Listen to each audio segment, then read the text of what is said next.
What's going on, my friends? Welcome to episode 42 of the Get Again podcast, bringing the hot takes, latest stories, and spicy picks surrounding New York, New Jersey, Philadelphia, national, and international sports. Hosted by yours truly, Adam Grisani, joined this time around by Michael Cunningham, Alex Reach, and Marcellus Murdoch. You can listen to the podcast right now on SoundCloud, Apple Podcasts, Spotify, Google Podcasts, and YouTube. Also, be sure to follow us on Twitter at GetYourGameOnP. That's all it said. It's time to get your game on.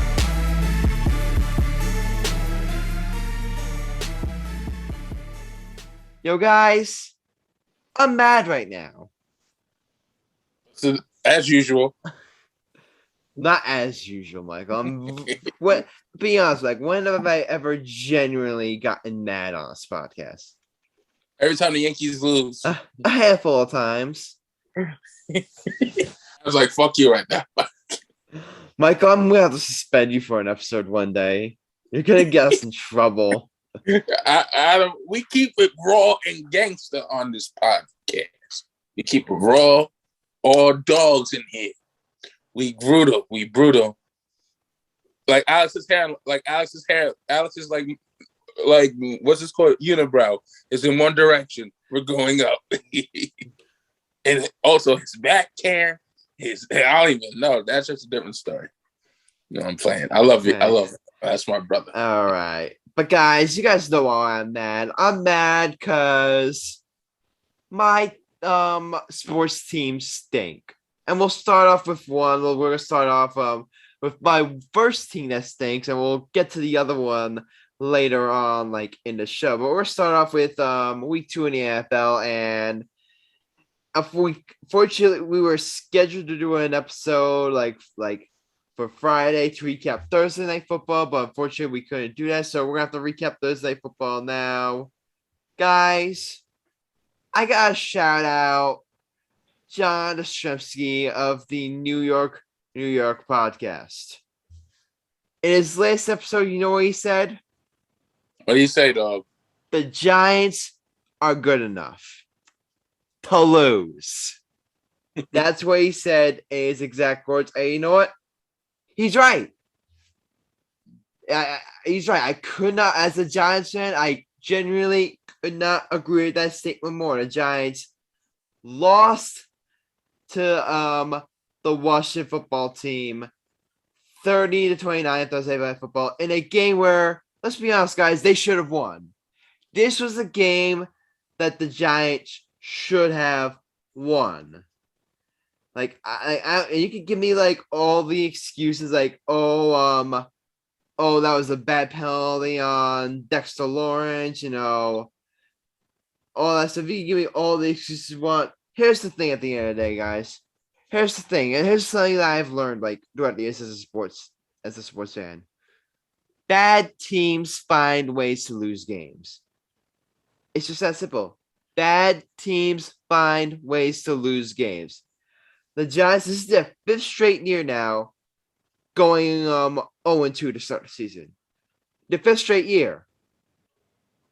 Do you know that throughout last, was it 4 seasons, this is their 5th season? Like, they just started their 5th season. In the last 5 seasons, the Giants have the worst record in football. Did you guys know that? I knew that, but I didn't want to say it. But anyway, getting back to this game, and I gotta start off positive note here, because like I'd be a hypocrite if I didn't, coward if I didn't say this. Daniel Jones, he played well. He was hitting like his receivers. He was taking care of the football. Everything we saw from Daniel Jones, like everything, the good side of Daniel Jones, everything that we see like Daniel Jones like could be, that's what we saw. He had great touch on the ball. He was, he had great vision. He wasn't like really staring down his receivers. Like, he finished the game going 22-32, a pass touchdown, a rushing touchdown. That's like That was an overall solid performance of Daniel Jones. So I'm gonna give it up to it. So I'm gonna give it up to Daniel Jones there. He played well. He was not the reason they lost this game. But guys, I gotta get honest to people here. I mean, I know it's been the first couple of games, but guys, where's Kenny Galladay been? Has he really been visible really in these past 2 games? He had 3 receptions in Thursday night, and I believe in the first game of the season he only had 4 receptions. He's been this is the Giants' big free agency acquisition, and so far he's they're visible. Now again, it's early in the season. I'm sure eventually the Giants will work to get Kenny Galladay more involved in this offense, but still I have to mention that. I have to bring it out there. But guys, the big concern with the team, in my opinion, is a thing that we all thought was going to be a strength going into the year, and that is this defense. This defense has just not been good. It's just not been good enough. It's just not been good. Forget not good enough. It's just not been good. First, you give up 30, what was it? 30 points, what I believe. Do I have that number correct? To the Denver Broncos? 27 points. Okay, so I was off by a field goal. You get 27 points to Teddy Bridgewater and the Denver Broncos. Then you give up 30 points. Then you give up 30 points to Taylor freaking Heineke and the Washington football team. Now, you guys know, I said that before. I believe Washington's going to be a good team this year. You guys know, I picked them to win the division. But I picked Washington to win the division because of their defense. And because I thought Ryan Fitzpatrick was good, it was going to be good enough to hold its own offensively. I did not expect Taylor Heineke to come in against this Giants defense, we all thought was going to be a strength of this team, and light them up for 30 points. That just cannot happen. And I mean, it's just bad. I mean, and you can give me all the excuses you want. And again, I remember that one play where Darius Slayton, where Dan just threw a perfect bomb to Darius Slayton, and he ultimately just dropped it. It's very similar to this game reminds me a lot of, you guys remember the Giants-Eagles game from last season? I actually remember that game from last year, don't you? Yeah. Yeah, that game where the Giants, it was a game the Giants should have won, but ultimately they let slip away. That's what I've said before. Bad teams find ways to lose games. And the Giants, for the last 5 years, they've been a bad team. This is a game that the Giants absolutely needed to have. Because we all said that coming into the season, we expect the Giants to be a competitive football team. Honestly, after this game, after the Giants blew this game away, obviously, and now I understand it's 2 games. We have to let the rest of the season play out. But, guys, this was a major, major missed opportunity for the Giants. Because now, instead of being 1-1 and tied for first in the division, you are now the only team in the NFC East without a victory. Adam, here's the thing. You guys we have 16 games left, and no, we have 16 games total. 14. We have 15 games. Remember, it's a 17-game season this year, Michael. Holy shit, I'm high. We have a 17-game season. Here's the thing, though. In the NFC East, I always say it's the hardest division to play. For the last 10 or 15 years, it's been the division to play. But however, the G-Men, I believe it was a great game. That game against the National Football, Washington, was a good game. But however, a field goal beat you guys. A field goal. Penalties were thrown. But honestly, you guys every team would have been in first place. You're tied for now. There's a 3-way tie for first place right now. Cowboys won, Eagles won, Washington won, Giants lost. Here's what I say, Adam. You think y'all could come back? You have a bye week next week, right?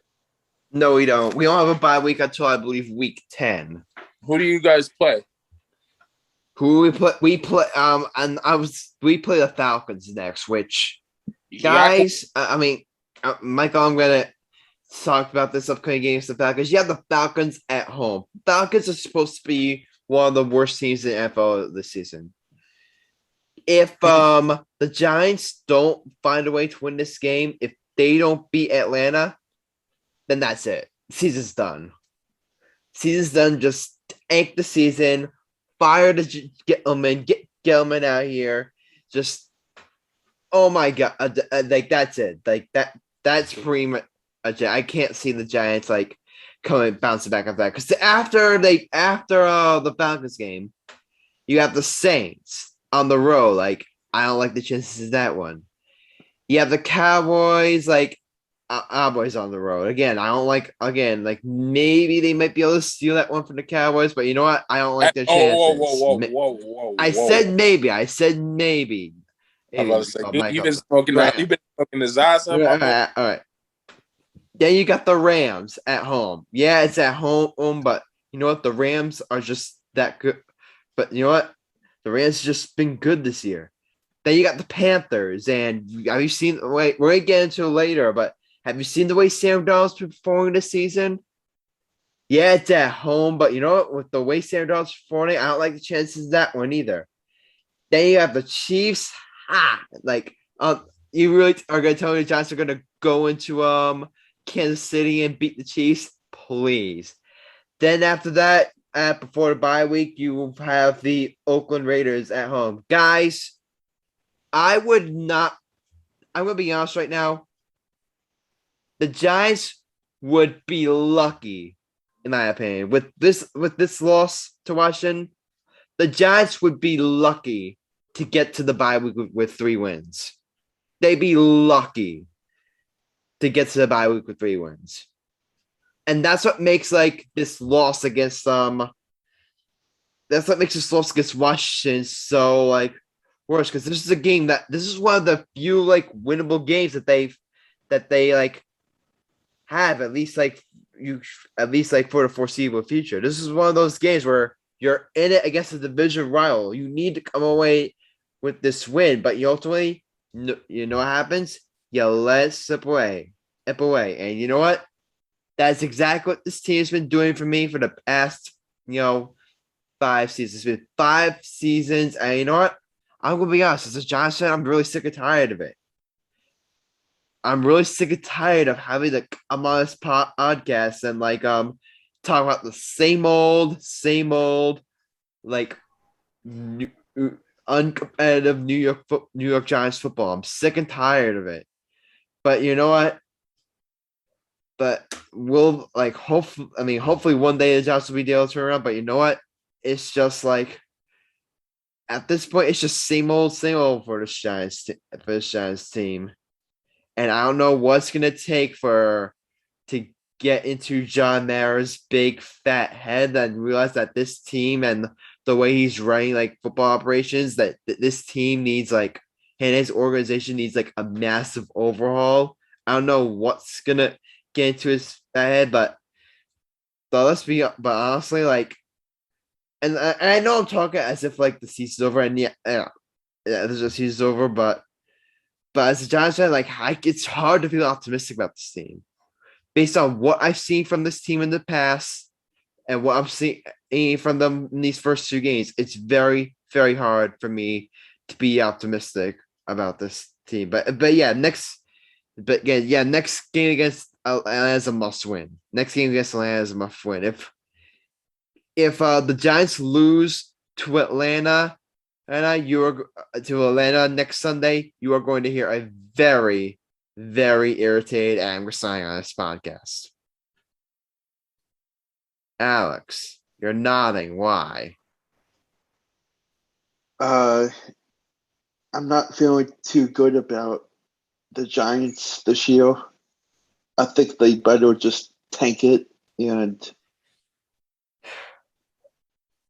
Here's the thing. Here's the one risky about tanking is that and this is the one reason why I'm not saying tank the season yet. I'm not saying that. I mean, if you guys say me saying like, hearing me saying like, oh, it's hard to like maybe keep faith this isn't. I'm not saying take the season for one reason. You need to see what you have in Daniel Jones. You need to see what you have in Daniel Jones. Because if you're just taking a season, you're not gonna find out what you really have in Daniel Jones. And you're going to like the offseason, like again, not knowing if you have a franchise quarterback or not. Now, if Daniel Jones like can't repeat, if Daniel Jones like can't perform on a consistent basis the way he did in week against Washington, then yeah, I ultimately say take the season and and you're ultimately gonna have to find another quarterback, whether it be through the draft or through trade. But yeah, for now, that's the only reason why I'm not saying take the season. Take the season, at least not yet. If we lose to Atlanta, then I'll be saying take the season. If we lose to Atlanta, then I'll be saying take the season. But yeah, guys, you've got the opportunity to hear me like vent my frustrations about my team, and you guys and I'm sure all three of you got enjoyment about me venting about how bad the Giants are. Now it's time for me to return the favor, and it's time for me to enjoy you guys venting about how bad your teams are. Starting with Michael and Marcellus and your New York Jets. I've got some thoughts on the Jets, but you know what? I'm gonna give the floor over to my two fellow Jets fans over here. Guys, what happened this week? I don't want to talk about it. I may cry. This is a sports podcast, Michael. You gotta talk about it. You gotta bring the heat. You're in the hot seat right now, my boy. Okay. If you can't take the heat, get out of the kitchen. Shut up, bitch. Okay. The Giants, they can just fall in hell for all I care. But my Jets, Gang Greenland, MetLife Stadium, against the Patriots. Fucking Christ. Hell, we only scored 6 fucking points. 6 points. 2 field goals. Hell, Adam, you can make a field goal. Alex can hit a field goal. Even a little leprechaun and David Heller can make a field goal. I can't make a field goal, but go ahead, Hell, Michael. my mom can make a field goal. Point is, the owner should fire the general manager because the general manager has been doing shit. The owner, and I quote, of the Jets fan, I am going to let them lose on purpose until Obama gets out of office. What does politics have to do with fucking football? Like, you going to tank being a Jet fan, you going to make Jet fans hate you because a certain president's office? That's like me saying, oh, I'm going to make my Lakers, I'm going to own the Lakers and say, I'm not going to help them win because Trump was in White House. That's just ignorant as fuck. That's like Jerry Krause's dumbass saying the players don't win championships, organizations do. Sorry, I'm real. Shout out to The Last Dance, by the way, on the Bulls documentary. You haven't watched it, I recommend you guys watch it. Episodes 1 through 10. That's a different story. But however, I believe that the Jets could play better. I think I'm giving them 5 wins this year. I'm giving them 5. We're going to win our last game, 2 in between, and then the next 2.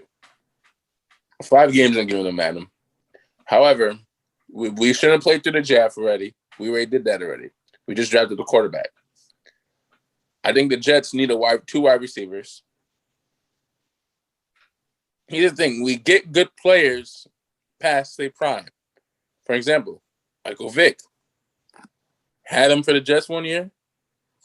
Got rid of him. We had the greatest quarterback in NFL history in Brett Favre past his prime. I'll wait. I say Brett Favre is the greatest quarterback of all time, and he went to the Jets. He still couldn't get the job done. Still couldn't get the fucking job done. It's just we get bad luck for the last 15 years. We get bad luck. We want to do good, and we suck. And we bloody suck. Hell, Adam Sandler said it right in this movie, Big Daddy. Hell, we are the goddamn awful Jets. We are goddamn awful. I'm tired of us.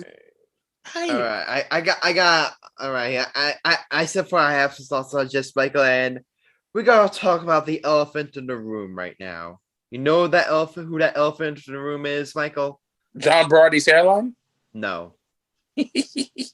Marcellus, do you know? I have no idea either. All right, I'll give you a hint. His name begins with a Z. Huh? His name begins with a Z. His first name begins with a Z. Zacharias Jones? No, I'm playing. You got his first name right, but you didn't get his last name correct. I'm sorry. Zachariah. I know who Zachariah is, so. You kind of got his first name right. Zach. If you say Zeke, I'm punching you in the throat. No, not no. I'm shocked you guys haven't gotten this one. I am disappointed. Marcellus, please put Michael out of his misery. Zach Wilson? Yeah, Zach Wilson. I mean, that was just bad. There's no other way for that performance. That was just bad. He overthrew five. He threw 4 picks in the first half, man. It's never gonna happen touchdowns, again. 4 picks. It's never gonna happen again. It's just rookie pains. That's it. And here's what I'm gonna say. And this is like what this is my like message to Jet fans. It's so easy right now to say, "Oh, the Jets messed it up again. They got the quarterback pick wrong again. Zach Wilson stinks. He's a bust. He's never gonna be any good." It's so easy for Jets fans to say that. I just want to remind you guys. Look at what happened the last time he said it with Sam Darnold. He said the exact same thing as Sam Darnold, and look what he's doing right now in Carolina. He's killing it right now. He's killing it right now. I want to warn you guys. I have a question. Do not make the same mistake with Sam Darnold that you have with Zach Wilson. You get the Jets. Michael, I'm telling you, we're gonna get to you right now, but stop hogging the floor. Let me finish. Then I'll give it to you, Michael. Boy, I will smack the white off you. Don't do that. Don't do that. I'll smack the this Jets roster right now. This Jets offense is far from complete.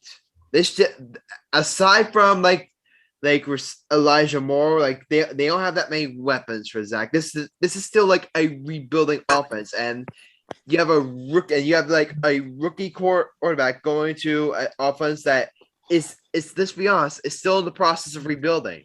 Has just really like started to rebuild after the disaster that was the Adam Gase regime. They're just now starting to really like rebuild this offense. So when you throw a rookie quarterback into that, of course there's gonna be some growing pains. Again, guys, like I'm just trying to make sure that the Jets and Jet fans don't make the same mistake with Zach Wilson that they did with Sam Darnold. Because let's say like 2 years from now, like the Jets like continue to not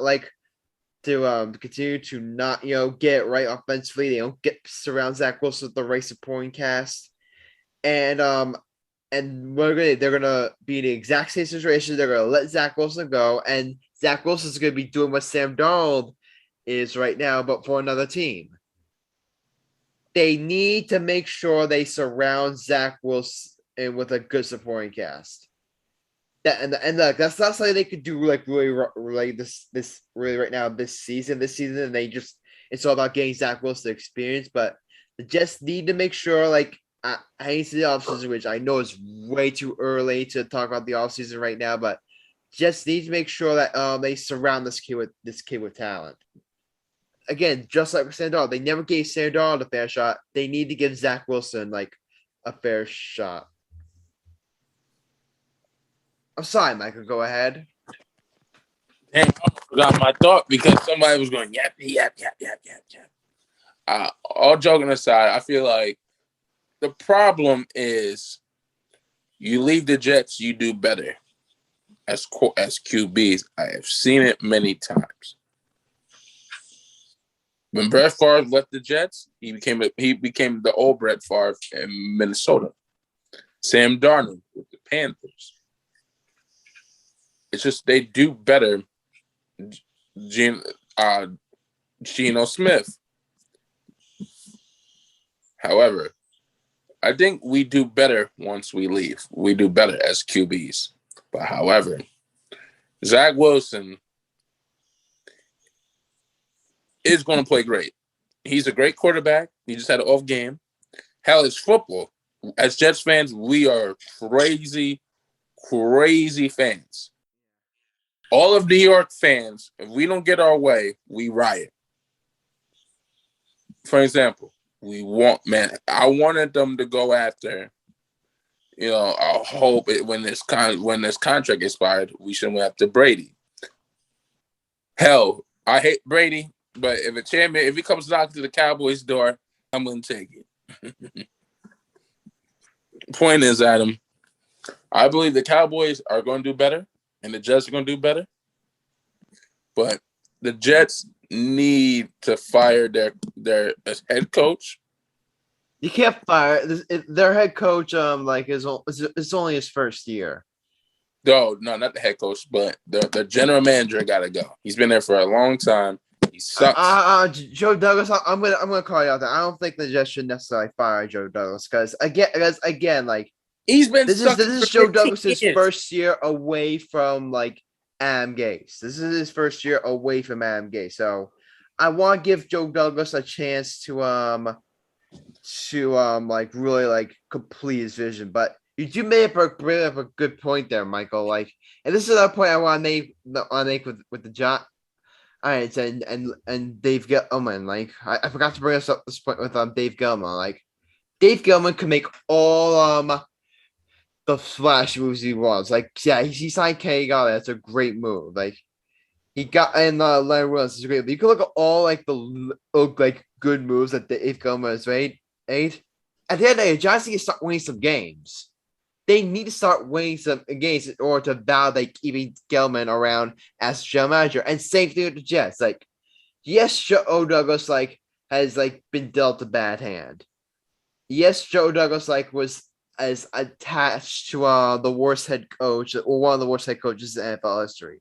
Yes, this is his first year without Adam Gase. But you know what?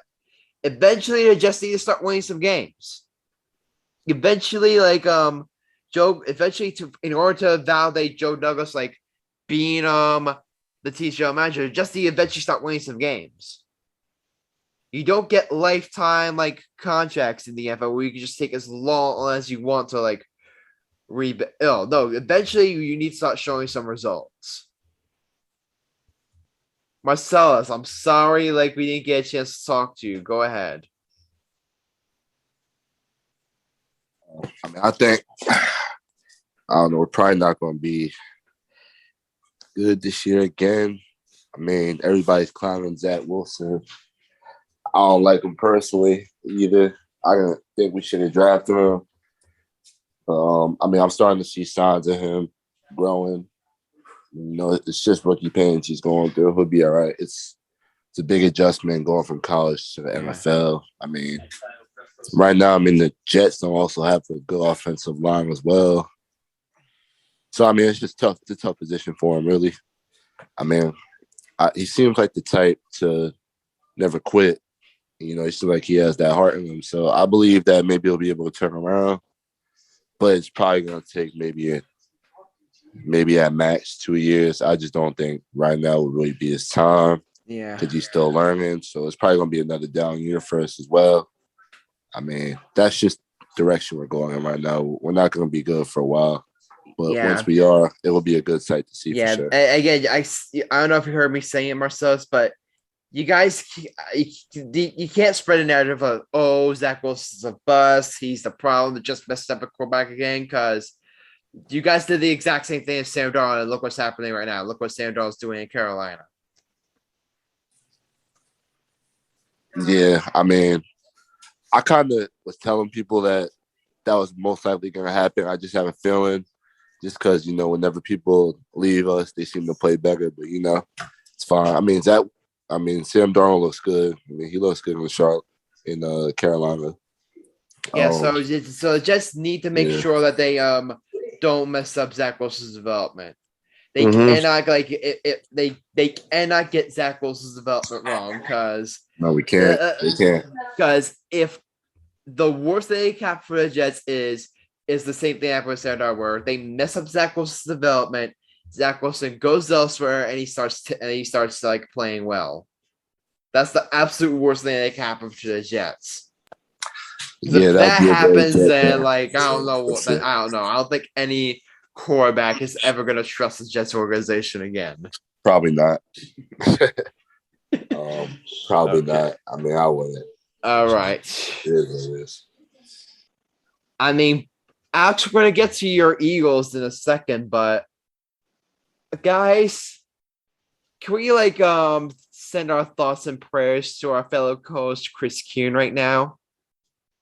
I mean, that is a ugly loss to the Kansas City Chiefs on Sunday Night Football. I mean, that was just. Obviously the Ravens come back late. They come back late. Then you see Patrick Mahomes driving downfield. So as a spectator, I'm thinking, Patrick Mahomes, he's gonna at the very least get a field goal. If not, he's just gonna seal the game with a touchdown.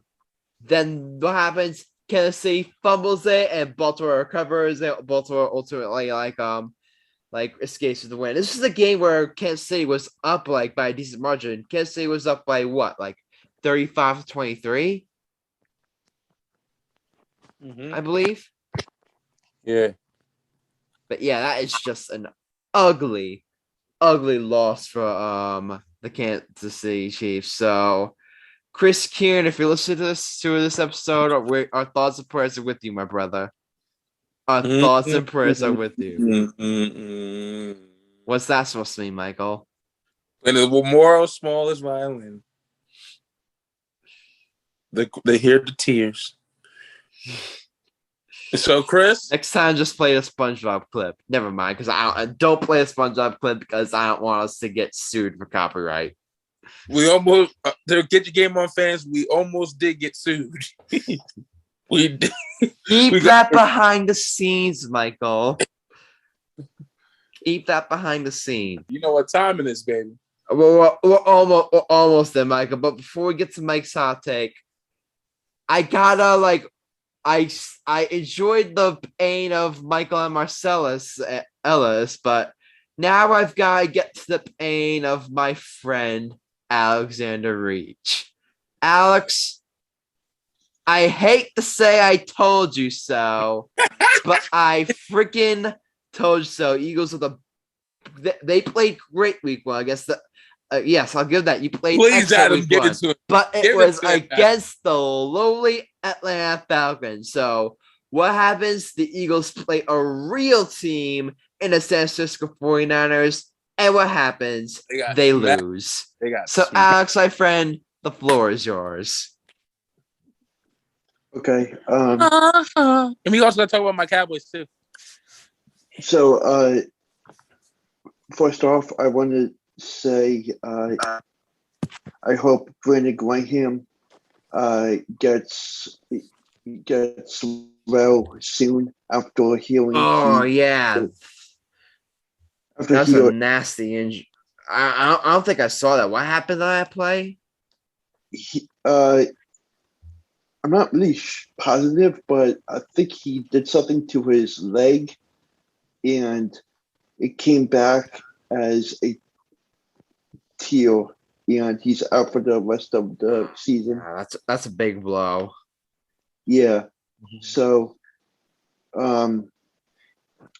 besides that, I feel like the Eagles did very well in the first half. They just couldn't execute enough in the second half to get the win. But I'm really proud of how the way they played, and I was surprised that they kept the score low from the start of the game until halftime. And I think that Nick Sirianni made some bad moves when in the end zone, and I think that if he lifted some of the plays they planned, then it would be a whole new ball game. And I think that this team is a young team, and it's going to take a little bit for them to work through their mistakes. But I like the start that they are having, even though they lost. And I think that even though people are saying, oh, this team is not going to do well this year, but you just have to look at the long picture and say to yourself that this team has the accountability of playing some good ass football. And just because they're young doesn't mean that, oh, they can't do shit. Sorry for the language, but I'm just saying from my perspective, it's just that like I just feel like this team is going in the right direction, and I think Jalen Hurts is having a unbelievable start to the season, and I think that even though the Eagles are not a playoff caliber team this year, it's something to look forward to in the years to come. Even getting the addition of Devontae Smith and having him aside with Jalen Rager, Quez Watkins, and some elite running backs, Myers Sanders, Kenneth Gainwell, which is the rookie out of Memphis. I think that this team has come together very well, and I just can't believe how well they improved the last two games this season. I mean, I can see very much improvement in everything they've been doing, and it's been great to see. And I think that it's going to be a very interesting time down the road, and I'm looking forward to everything that has to come. I'll tell you what about here's one thing I was impressed with Jalen Hurts about. I'm impressed that he took care of the football in that game. Because that is a nasty 49ers defense it was going up against. It could have been like one of those situations where he would just off the football up all day. But, you know, he took care of the football. I believe they had, there was one fumble, but the Eagles recovered it. Am I correct? Yeah. Yeah, so I was really impressed that he was able to take care of football. Now, yeah, he did have a bad game. He couldn't get the Eagles going offensively, but you know what? That's gonna happen. Like the Eagles, I said before, are more like a not very good team. They're going up against, you know, like what's supposed to be one of the better teams. They're going up against a really, really stout 49ers defense. So, I mean, you can't really. You can't really like get mad at Jalen Hurts for this one, at least in my opinion. And the one of the things that stood out to me is like when Carson Wentz was with the Eagles, he just would stay in the pocket and not do anything. He would look hesitant to do something, and I felt like this game against San Francisco, Jalen Hurts was confident in himself, and he knew what was best for him, and I saw a lot of great things about it, and I think that says a great sign that this Eagles offense is improving more, and I think that it's going to be a very interesting rest of the season. Okay, yeah. I can't disagree with anything you said there, Alex. I mean, we gotta move on though. I mean, Michael, yeah, we're running a long time there, so I'm gonna give you a choice. You can either do your Cowboys or you can do your hot take. Choose. We gotta do the hot take. Okay. I'm gonna do a quick Cowboys. All right, you can do Cowboys, but it's gotta be like 2 minutes or less. Go. Cowboys are great. My hot take. A win is a win. A win's a win. Again, the Giants are the only team in the AFC East without a victory. Frown. But now we gotta move on to the segment of the show that is like, what pun am I gonna use this time? Michael, I'm sorry. I'm going to have to think about this one. Okay, I got it. The segment of the show that is like Post Malone dropping bangers. Mike's hot take. Michael Cunningham, take it away. Bye, Post Malone. If you're listening to this, we love you. In the words of Post Malone, I ball from me. I'm going to talk about the worst basketball management of all time. I got to say the 90s Bulls was the worst team owner and general manager. Jerry Krause, who rests in peace, by the way, is the worst general manager in basketball history. You had the greatest NBA player of all time on your NBA team, who is the great Michael Jordan, the best Robin of all time. You had the best Robin of all time in Scottie Pippen, the greatest defender, rebounder in Dennis Rodman. You won 6 championships, 2 repeats. That's never been done in basketball. It's never been fucking done. But however, Jerry Krause is an idiot who said players don't win championships. Organizations win championships, not players. However, Michael Jordan said the best. Players play on the court. Organizations wear ugly suits and stand up. Stand up and watch the team. They may do the trades, but the players got to do the job on the court. Here's the thing. Jerry Rondorf, who was a bitch for letting Jerry Krause tell him what to do. The Bulls had the greatest NBA coach in Phil Jackson, who was the greatest NBA coach of all time. Coach probably 4 of the greatest NBA players of all time. And Shaquille O'Neal, Kobe Bryant, Michael Jordan, and Scottie Pippen. You coached the 2 greatest shooting guards of all time, which is Jordan and Kobe. And then you have one of the top 5 greatest small forwards of all time in Scottie Pippen, and the greatest center of all time in Shaq. Like, you basic... But the point is, Jerry Reinsdorf is an idiot for letting Jerry Krause break up the Bulls. Jerry Krause is an idiot. You made the greatest NBA player of all time retire from winning a championship twice. The first time Jordan retired was from gambling. Here's the thing, Adam, which pisses me off with Jerry Krause. You broke up one of the greatest NBA teams of all time.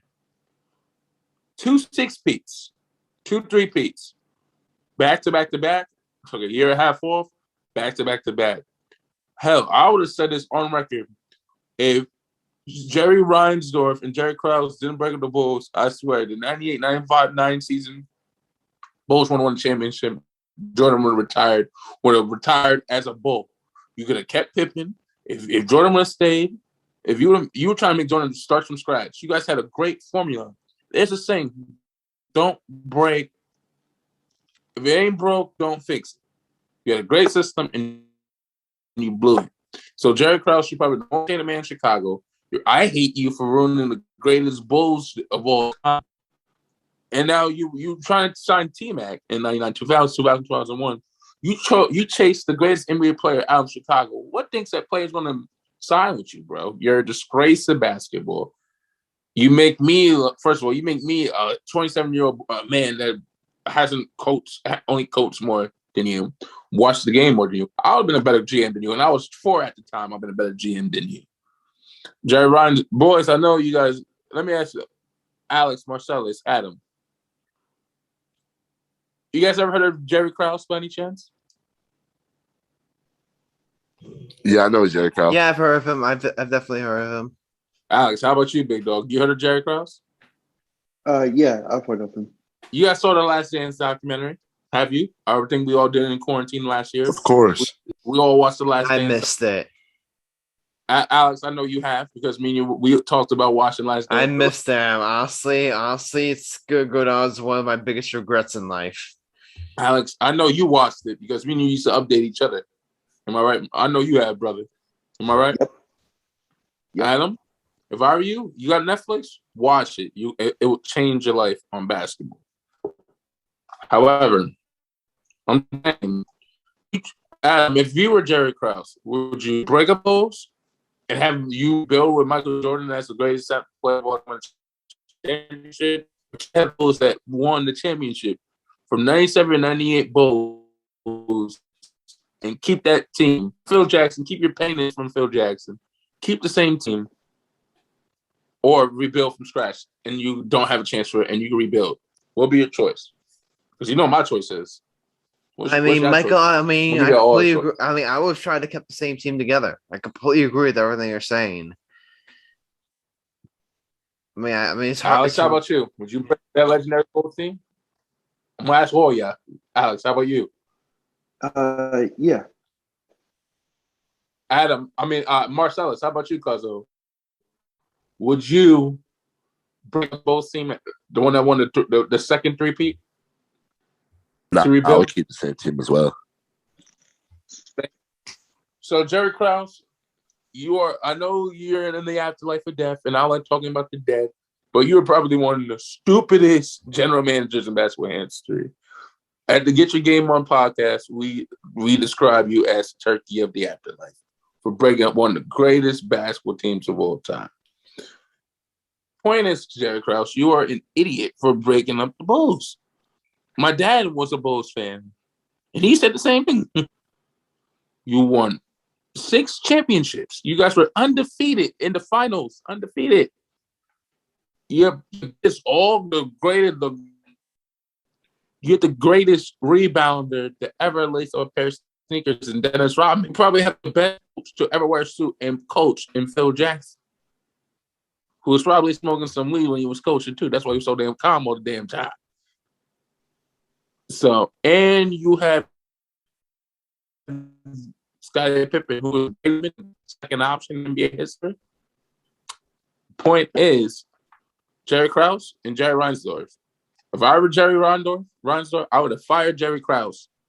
I don't care if I hire Phil Jackson, personal operations, and a general manager. You're the owner. You have all that power. You could have fired him. How you break up? I just don't get it. You break up the greatest dynasty in any sports. In the 90s, you had the Yankees and the Bulls dominating. The top 3 worst general managers, I'm going to say in order, Jerry Krause, and Jerry Krause. And the owner for the Jets, but that's just a different story. So, Jerry Krause, if I see you up in heaven, me and you're going to have a little talk about you and me, you breaking up the dynasty. We may fight a little bit because you may. My dad used to bet on the Bulls after that season. You made my dad lose a lot of money. My dad's never a gambling man, but he bet on the Bulls. So Jerry Krause, thanks for being the biggest dick in basketball history. Into my hot take, Adam. All right, Michael. Honestly, the only part I'll give you grief about is that I don't like us. It kind of feels dirty criticizing the dead on this podcast. It kind of feels a little dirty doing that. With the Bulls. We're with the Bulls. Yeah. If you feel, you're kind of ripping. I feel that dirty, criticizing the dead on this podcast. But Michael, I completely agree with everything you said. There's not really. Aside from that, there's really not really anything I disagreed with you on. So yeah, Adam, I approve. you feel dirty? Take a shower. If you feel dirty about this, take a cold, warm shower. Marcellus, Alex, we need your verdicts in. Approve. Okay. I approve. Okay, unanimous approval, Michael. Congratulations. We don't fail here. We aim high. Okay, let's see. That's what. What was it? 38 for 42 now. 38 out of 42. Damn, that's an impressive record there, Michael Cunningham. We aim to please, brethren. We aim to please. Okay. Michael, do you know who aims not to please? Well, I shouldn't say that. I wish I. You want to know who aims to please and fails miserably? And instead, causes a bunch of anguish and pain and all that. That's the people they're trying to please. Who? You know who? Who, brother? The New York Yankees. Oh, God. Yeah, but it's time now, guys. I'm going to keep it real with you here. The 2021 New York Yankees, they are honestly, I love the Yankees. From the bottom of my heart, I grew up rooting for this team. I grew up as a fan of this team. I grew up I remember when my mom got me into rooting for Yankees when I was 4 or 5 years old, and I've been bleeding pinstripes ever since. So I'm gonna bleed pinstripes to the day I die. But guys, the 2021 New York Yankees may just go down as my least favorite, least fun to watch, most frustrating, most heartless, most every single thing, every single negative adjective team of Yankees team I've ever seen in my life. This team is just I don't know where to begin. First off, let's just talk about last Thursday. You have a chance to sweep the Baltimore Orioles, which is something that you guys really haven't done enough. You haven't beaten the Baltimore Orioles enough this year. This is a team that you're supposed to beat up on. This is a team that I'll give it a set later, but to recap Thursday's game, you are a strike away from closing out this game. You're a strike away from closing out this game, and you still end up blowing it, and you still end up blowing the game. That's just number one. And by the way, I just gotta get something off my chest. I'm really starting to get fed up with Gary Sanchez, guys. I mean, that pop-up play, there are these plays that get literally high school catchers making their sleep. Gary Sanchez, a major catcher who's supposedly, people keep on telling me that he's supposed to be one of the best catchers in baseball, can't even make routine plays in big time clutch situations. And he that's a routine pop fly that he should have. The other game, I forget what it was. What was that game where he had the guy up by a mile, he fails to play tag. Those are plays that high school catchers should make in their sleep. And Gary Sanchez can't even make it to when his team needs the most. And offensively, he has had a terrible season, but it's just not been good enough. His numbers are season 206 batting average, 311 on base, 430 slugging. He has 21 home runs. I'm sorry, that's not gonna cut it when you're killing your team defensively like that. That's not gonna cut it. That's just not good enough. And I've said before with Gary Sanchez, I said it before, do I want the Yankees to trade Gary Sanchez? No, but because at the end of the day, when he gets on one of those hot streaks, he is ultimately, a very, very dangerous hitter. He could be like one of the most dangerous players in this Yankees lineup. But he's just not. But come like 2023, after next season, he's gonna be a free agent. Am I gonna invest like heavy money into a guy who's a streaky hitter and questionable behind the plate? I'm not gonna invest big money in Gary Sanchez long term. I think that would be a mistake on the Yankees part. That's just one complaint. Let's talk about them losing this game to the Orioles. Guys, do you know what the Yankees' record is against the Orioles this season? Let me start off here. Do you guys know what the Orioles' record is this season? Does anyone know? Take a guess. 47-102. Ding! Alex Reach is our big winner. Congratulations, Alex Reach. You win a prize of absolutely nothing. Yeah, 47-102. That is, I believe, the worst record in baseball. Am I not correct? They're one game behind the Arizona Diamondbacks for the worst record in baseball. Do you guys know what the Yankees' record is against the Orioles this year? 11-8. 11-8. That's 8 losses against the worst team in baseball. That's just, and I said before, you guys know what let's see how well like your guys' memory is. You know what the Tampa Bay Rays record against the Orioles this season is? Someone's gotta remember this. I mentioned this on a previous episode. Someone's gotta remember this. 17-1. The Yankees have lost 8 games to the Orioles all season. The Tampa Bay Rays have lost 1. If you want to know the difference between the Yankees and not potentially making the playoffs and not potentially being like winning a division, I think I just found your answer right there. They continuously, this is a problem they have had in previous years too. They play down to their competition, and let's get to this series where the Yankees played like not necessarily a bad team, but let's be honest, guys, a team that they should beat, the Cleveland Indians. Cleveland Indians haven't been like that bad this year, but you know what? This is a team that you think the Yankees like should be able to get some wins against, at least win the series. And you know what? They did what they had to do on Friday. They won the game 8-0. They did what they had to do. Then they lose on Saturday and they lose on Sunday in blowout losses. They even look like they belong on the field in both those games. And this game against Sunday, I'm gonna be honest, guys. Watching that game Sunday, that made me sick.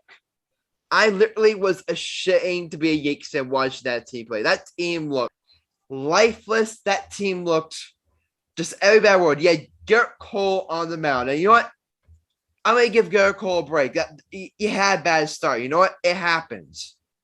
Sometimes, like, even Garrett Cole, as great as he's been, like, for the Yankees, like, ever since the Yankees brought him on, Garrett Cole's type pitcher, for as great as he is, he's going to have, like, a rough start now and then. So, you know what?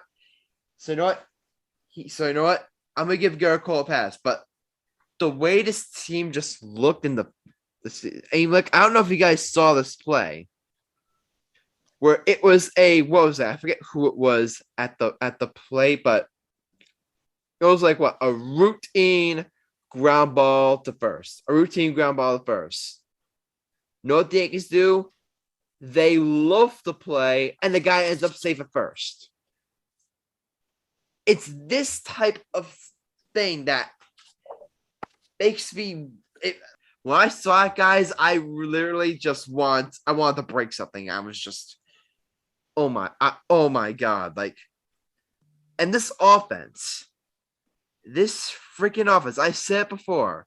I'm gonna give you some stats about how boring and how like unfun to watch this offense is.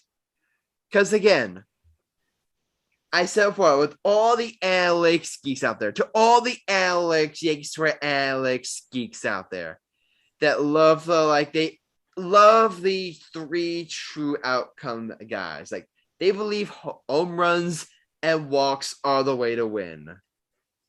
They believe home runs and walks are the way to win. And you know what? The Yankees front office is loaded with those guys. So if any of you guys listening, I hope you're listening to this podcast. So I'm gonna call you out. I got some numbers of my own here, guys. Guys, we have stats here on the Get on a podcast. Is that right, Michael? Is that right, Alex? Is that right, Marcellus? Do we not have stats here on the Get on a podcast? Most definitely. Okay. Okay. We definitely do, brother. All right, let me bring this up. Let's take a look at the Yankees offense. They are currently ranked 7th in Major League Baseball in home runs. Pretty nice. Not bad. Not bad. Pretty good. I'll give them that. They're pretty good. You guys know where they? You guys don't want to know where they rank in walks?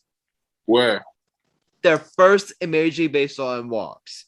No team has more walks than the Yankees. That's good. So they're high in both those two categories. They emphasize it. They hit a lot of home runs, and they draw a lot of walks. They're high in both those categories. So you think that should lead to this offense being good. According to these analytics geeks, you hit a lot of home runs, you draw a lot of walks, your offense should be good, right? Guys, do you know how many runs the Yankees have scored? Do you guys know where the Yankees rank in total offense? 18th in Major League Baseball. 18th. And you want to know why? Because you're right, the Yankees do hit a lot of home runs, and they do draw a lot of walks. But they're dog shit at doing everything else. They're not a complete offense. These analyst guys, they can just put all their investment into home runs and walks and ignore everything else there is about building a productive offense. Let me give you all these other stats, guys. Do you guys know where the Yankees rank in strikeouts? They are 25th in Major League Baseball strikeouts. So, in other words, they have, I believe, the 6th most strikeouts in all of baseball. The 6th most strikeouts in all of baseball. Now, you could say, guys, but no, I'm sure one of those analytics geeks is going to tweet me right now or stop right now. But Adam, strikeouts don't matter. Look at the Tampa Bay Rays. They lead Major League Baseball in all of strikeouts, and look, they're really good. You're right. Tampa Bay Rays do strike out a lot, and they're really good. That was funny. Adam. But let me give you this rebuttal. Let's take another look about another key part. Which, by the way, I'm gonna call Aaron Boone a second here. Let's take another key part about being a good offense: not grounding into double plays. Michael, you've played baseball. Not grounding into a double play is important, right? Yeah. Okay. I need your approval there for a second. Do you guys know where the Yankees rank in grounding into double plays? You know how many Yankees, you want to know where they rank? They lead the league. Close, Michael. They're second. Give or take. They're second. And the Tampa Bay Rays, as I just mentioned, they have the least double plays in all baseball. So you could be high in strikeouts, or you could be high in double plays. You can't be high in both. And let's look at vice versa. The what was it? The Houston Astros. They're third in the league in grounding into double plays. They have the third most grounding into double plays in Major League Baseball. But you know how they make up for it, guys? Guys, you know where the Houston Astros rank in strikeouts? They have the fewest strikeouts in Major League Baseball. I've got more, guys. Guys, I've got more. I've come prepared for this show today, guys. Guys, did I not come prepared for this show today? Did I come prepared to rip my poor New York Yankees to shreds? You guys are enjoying this right now, aren't you? I hope you are. Alex, I hope you're enjoying this. Give me a thumbs up right now if you're enjoying this. But yeah, let's move on. Okay. Let's take a look at this. These are my feet. This is like my personal thing right here. These are three key parts about being a good offense. Yes, home runs are important, but you know what? I myself love the big hits. What do I mean by big hits? I love when they get when in order to score runs, they don't necessarily need to hit a run. They get a big double, they get a big single, they get a big triple, they get extra base hits. You know what I mean? Doubles or triples, extra base hits, and hitting with runners in scoring position. Guys, do you know where the Yankees rank right this season in doubles? You guys know where the Yankees rank this season in doubles? Do I want to know? Dead last in doubles. You guys know where the Yankees rank in triples this season? I don't want to know. They're tied for second last. They're tied for second last in triples. And last but not least, hitting with runners square. This is so crucial. Because Michael, you've played baseball. I wanted to ask you this. All right. When you get a hit with a runner in scoring position, what happens more often than not? You get an RBI. Exactly. You score a run. So when you get hit with runners in scoring position, you score a run. Guess where the Yankees batting average is with runners in scoring position this season? That second to last? You nailed it right on that, Michael. Ding, ding, ding, ding. We have a winner, Michael. Congratulations. You win a prize of absolutely nothing. Oh, man, I was waiting for the $1 million prize. But yeah, that's the problem with this Yankees offense. They're looking to either walk or hit a home run.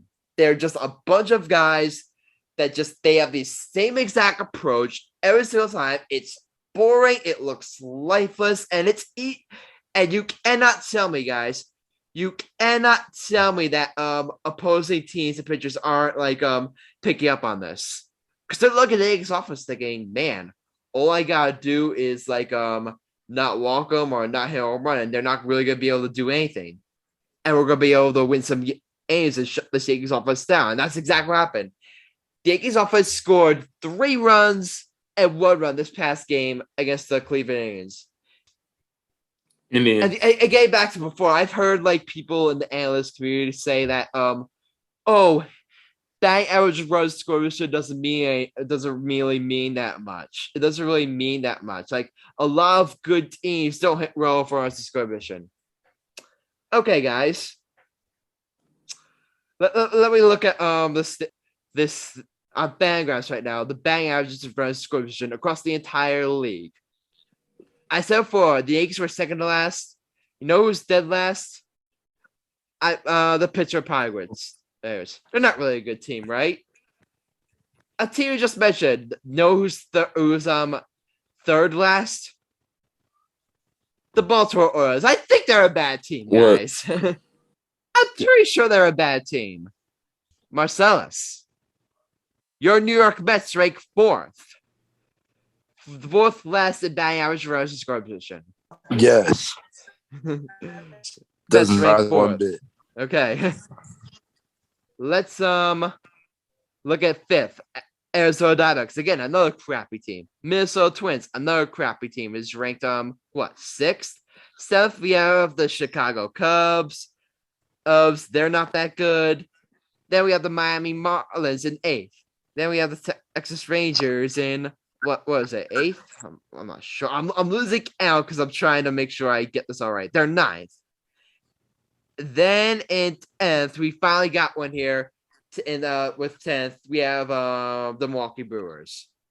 So I went 9 spots listing off, aside from, I guess you could say the Yankees, so they're technically a good team. I use that in air quotes, but those are 8 out of 9 teams that are honestly mediocre at best, and all of their batting averages in runs scoring position are poor. So to all the analyst community who say that runs scoring position is important, take your computers, take all your stats, and shove them with the sun don't shine, because that type of mentality, I'm telling you, is a big part of the reason why the Yankees are in the situation they are now.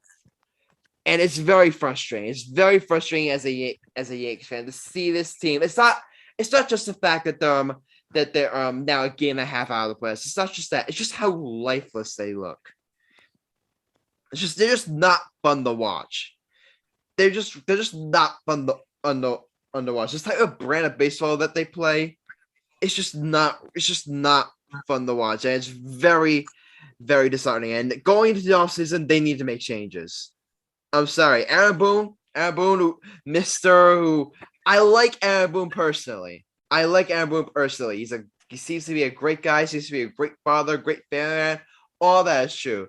But Aaron Boone, if you ground into I remember him saying this during a press conference, if you ground into a lot of double plays, it's a sign that you're a good team. He needs to go. At the end of the season, if the Yankees miss the playoffs, Aaron Boone needs to go. And the Yankees need to bring in someone who's not gonna be up it to the analysts. I'm not saying the Yankees should abandon analysts completely. I'm not saying that, because if there are anyone who are gonna use us as being quote unquote anti-analytics, I understand I may be coming off that way, but I'm not trying to come off that way, guys. I'm not trying to come off that way. But you know what? At the end of the day, baseball experience matters. Team chemistry matters. Making sure your players, like the psychology of you, the psychology of your players matters. Making sure they're locked in and focused. All that stuff matters. And all the little things I mentioned, running the bases well, playing great defense, make sure you get big hits for squares, getting a lot of doubles and triples and singles, and not just looking to hit the home run or walk every single time you're at the plate. All that stuff matters, and it seems like the Yankees it honestly seems like the Yankees have forgotten that. And you know what? It needs to change. It needs to change this offseason. And if it doesn't change this offseason, honestly, the Yankees organization is much more stubborn than I realize. And if that's true, then as a lifelong Yankees fan, I'm going to be very, very disappointed if this team doesn't get their act together and hopefully maybe sneak into the playoffs. Even though how they're playing, I don't think they'll go far. Or they either do that or come off season they need to make changes because as again, I want to see this team, and this is another thing I mentioned. They seem to be on this as the Yankees were used to being the best. Michael, is that not right? You ain't wrong, brother. We're used to being the best. Our mission statement is to win the World Series every single year. Guys, last time we won the World Series was 2009. But guys, you know how many times we've won the division since 2012? You know how many times we've won the AL East? 1.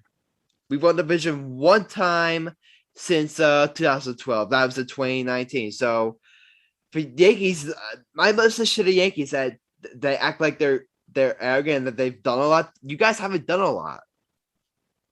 Don't act like you're all high and mighty when you, in reality, you guys haven't. You guys really, at least in comparison to what you've done in the past, you guys haven't really done much. I understand baseball has gotten I understand that baseball has gotten a lot more competitive. That I understand that in the past that the Yankees probably winning 4 out of 5 World Series that isn't really likely anymore. I understand that now in modern baseball a lot more teams are competitive, that it's a lot harder to win a World Series. I understand that. I'm not necessarily saying the Yankees so if the days of the Yankees winning the World Series every year are over, I can understand that. But we should at least be striving to be the best. We should at the very least be striving to be the best. And honestly, that should be the bare minimum. Is that we should at least be striving to be the best organization in baseball, best team in baseball year in year, on a consistent basis. And you know what, guys? They haven't done that. Ever since 2017, when the Yankees went on that unbelievable run and they went to Game 7 of the ALCS, they have failed to do that miserably. They have just not come close to living up to the expectations that I myself and many other Yankees fans have had for them. And honestly, it's very, very disheartening. boy, I went like, guys, how long did I go there? I think I went like, what, 25 minutes? Yep. Alex, okay. 2 questions for you, Alex. Number 1, did you enjoy that? And 2, what were your thoughts? Do you have any like rebuttals? Holy shit, man. You ran on. You rambled. I don't really have that much to say. It's just that I think you got to the point, and the Yankees have been a team of disappointing, and being All right. bright, and I'm just interested to see if what their playoff run will look like. All right. Yeah, these upcoming games, I mean, and that's the thing, they only have like one more winnable series left. I believe they play what? Who do they play? I believe the Rangers. Am I correct? Mm-hmm. So, and then after that, they have Toronto, Boston, and then Tampa Bay. So, this is their last winnable series. They almost have to sweep the Rangers if they want to really like have any realistic shot of making the playoffs. They have to sweep the Rangers at home.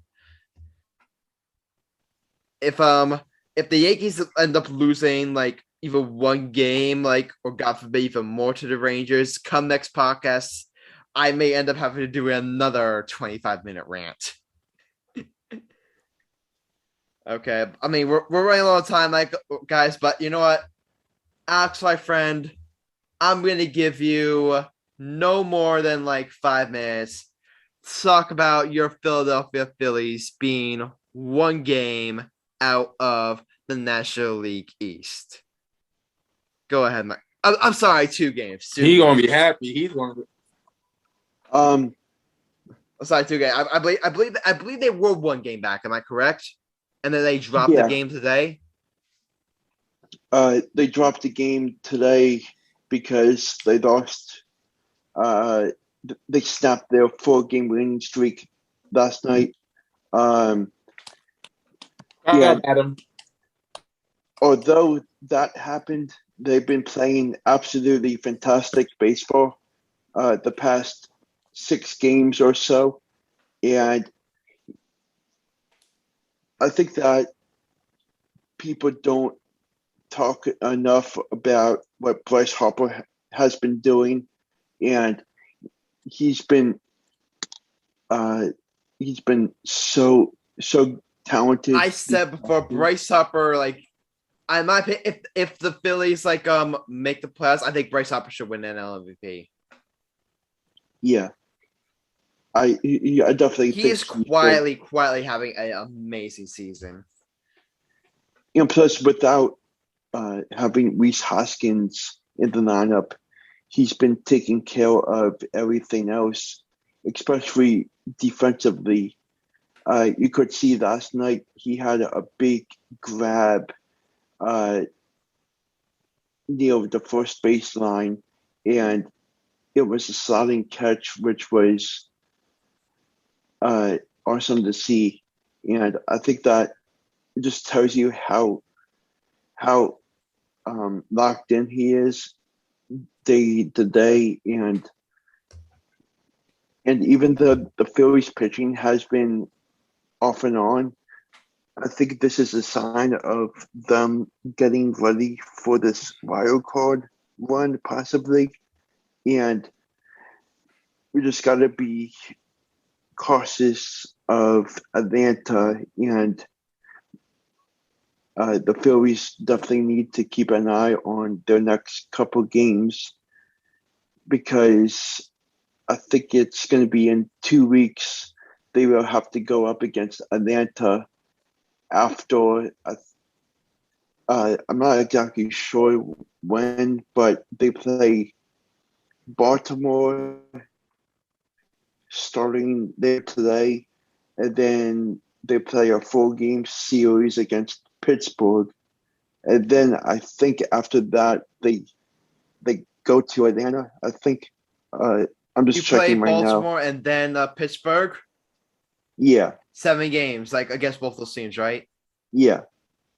You guys have no excuse to go any worse than 6-1. If you guys really are going to make this playoffs, you need to go at least 6-1.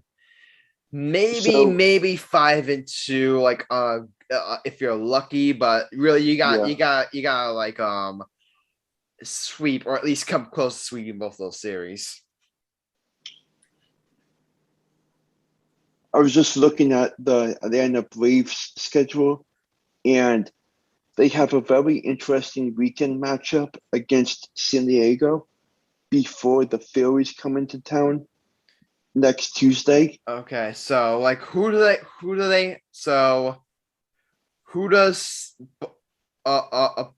the Braves have? Padres, and who else do they have before they play the Phillies?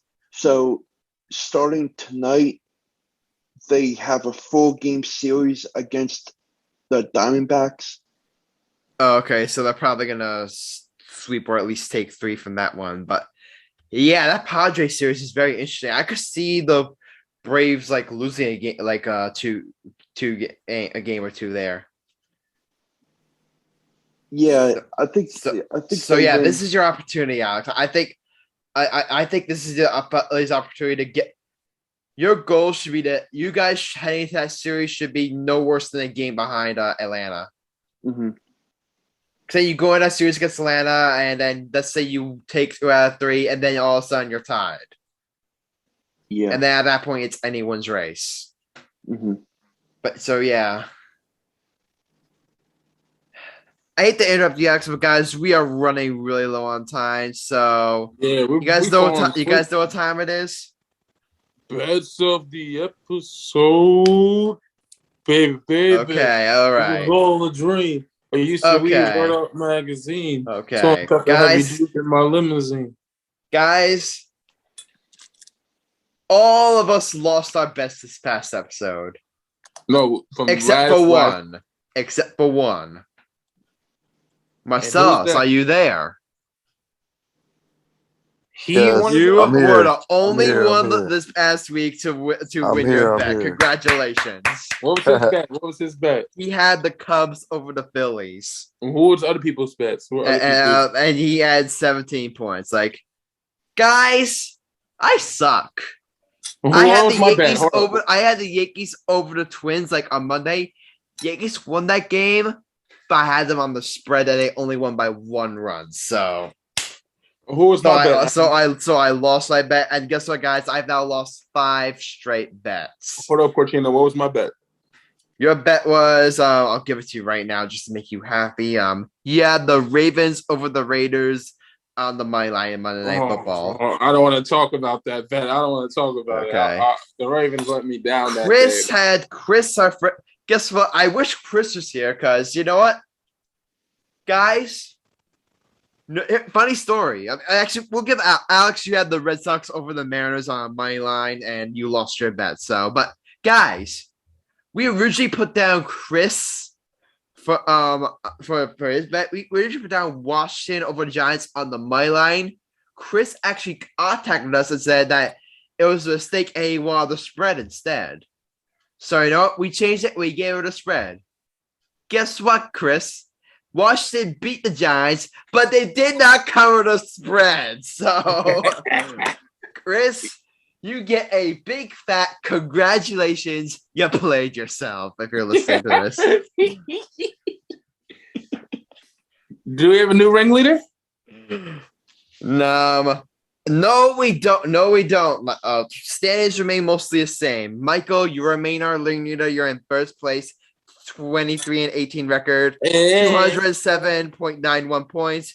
Chris remains in second place, 21-20, 201.880 points. By some miracle, I remain in third place, 17-21 record, 180.04 points. Marcellus, you remain in fourth place, 23-18 record, 158 points. Alex, my friend, you remain in last place, 14-27 record, 96.05 points. Damn, Alex, you suck. Okay. Guys, We do have Chris's bet. Michael, you have Chris's bet, right? Yeah, I do. Yeah, you do. But you know what? Homeboy. You told to me off air. You told to me like before the show started. But you know what, guys? We're not gonna announce it right now. Because you know what, Michael? I have the exact same bet as him. I'm looking straight at Monday Night Football. And I see the Packers against the Detroit Lions. And you know what?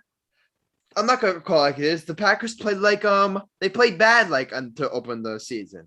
Aaron Rodgers had one of his worst games that he's arguably the worst game he's ever had in his NFL career. But you know what?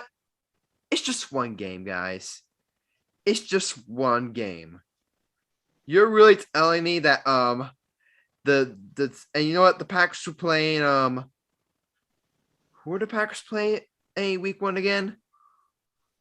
They're playing the Saints. So you know what? The Saints are like a decent team. They're a team that like I would that if you told me that the Saints would blow out Green Bay, like if you told me that Green Bay was gonna get blown up by season by a team and you told me it would be the Saints, I wouldn't have gone crazy on you. I wouldn't have said that was outlandish. Now they're playing like the Detroit Lions, one of the worst organizations in football. The Detroit Lions, one of the worst teams in football. And you're telling me the Green Bay Aaron Rodgers isn't going to bounce back on this team? You're telling me that Aaron Rodgers is, and they're at home. They're at home against the Lions, and you're telling me you're trying to tell me Aaron Rodgers isn't going to bounce back against Detroit? I will gladly take the 11.5, and I've got the Packers over the Lions on the spread. I'm baking Aaron Rodgers making a big time comeback. And I think the Packers will like put up a lot of points, and they will easily cover the 11.5. And you know what? As we mentioned before, Chris has the exact same bet, so both myself and Chris have the Packers over the Lions on the spread 11.5. All right, who wants to go next? Alex, Marcellus, me. Okay, Alex, you go. Okay, I am going to go with Wednesday's matchup, Red Sox Moneyline over the Mets. That's a pretty interesting matchup.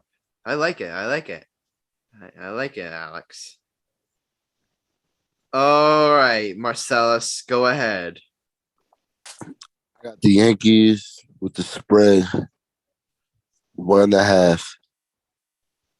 Marcellus, I don't like, just so you know, for your own sake, I don't like this. You could do it, but you know what? As a Yankees fan, I'm going to advise against it. You don't think you guys will beat Texas? Okay.